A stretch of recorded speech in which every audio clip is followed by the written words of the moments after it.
iskuduwaha ama gudoomiyaha waxbarashada ee gobolka Awdal salaadiinta iyo caaqilada xildhibaanada kuwa golaha deegaanka iyo kuwa goobtidaba iyo xildhibaanada kale ee Jamhuuriyadda Soomaaliland wixii halkan ka jooga inta aan arkayo iyo inta aan arkaynba shacabka qaybihiisa kala duwan nin magaciisa aad wada taqaanaan oo runtii iskuulkan geeb kama yara weliba waxa zaa'ida inta gacanta dadku ay biyaha ay geliyeen meelahan kasoo qaleheen ay geliyeen iska noqdeen ayaa weliba inta dheer maanta waxaan taaganahay markaa iskuulkii physically wuu dhismay halkaasuu taagan yahay macallimiintiisii markay ardaydu hadlay wuxuu yidhi ardaygu wuxuu yidhi africa dayrkayga weeyaan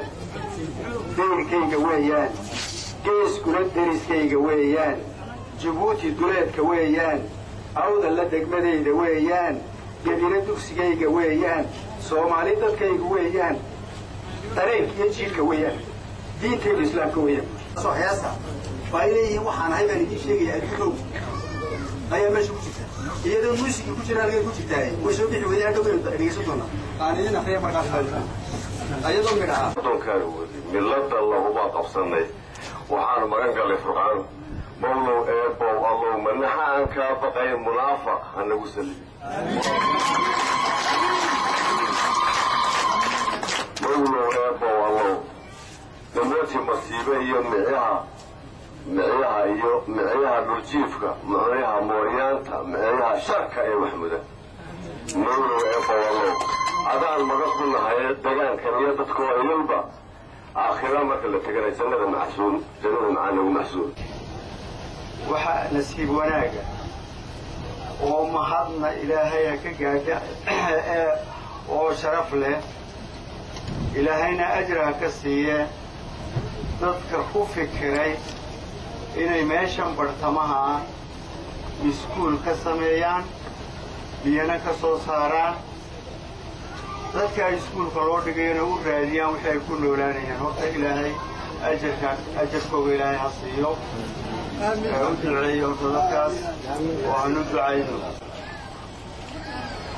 inta haddaan taa kaga baxo haddaan wasiirkii cadaaladda ahay iskuulkani kolkaan eego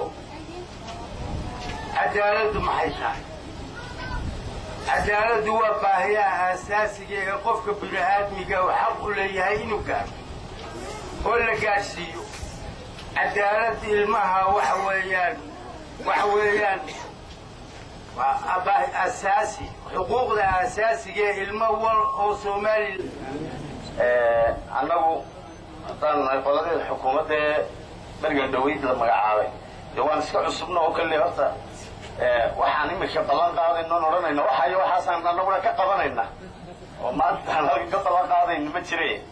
laakiin wixii awoodayada ah hadday tahay af iyo adibba waan la garab taaganahay iskuulkan waanan u ducaynaynaa inuu ilaahay ka dhigo kii laga aflaxo innagoo sidan oo kale wada joogna kuwii ka soo baxay ay wax uga dhigaan halka kuwii yaryaraaye ka dambeeyey markaa waxaan leeyahay waxtar badan ummadda u geystay aad baan ugu faraxsanahay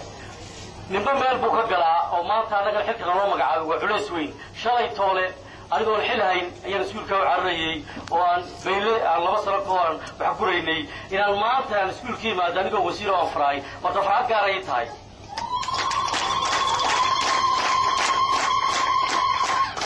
أنا وين مشروع ما تفرمي maaha kii koowaad noqona maayo kii u dambeeyey kii horeeyey maaha kii u dambeeyeyna maaha geygaa cidlada ah ee sidaas ahaa ayaa waxaa bilaabmay in laga sameeyo meel cidla oo caynkaasa in laga abuuro ummadda geyga ku nool ayay hididiino u tahay ay gelinaysaa niyad inay waxaan wax ka weyn ay samayn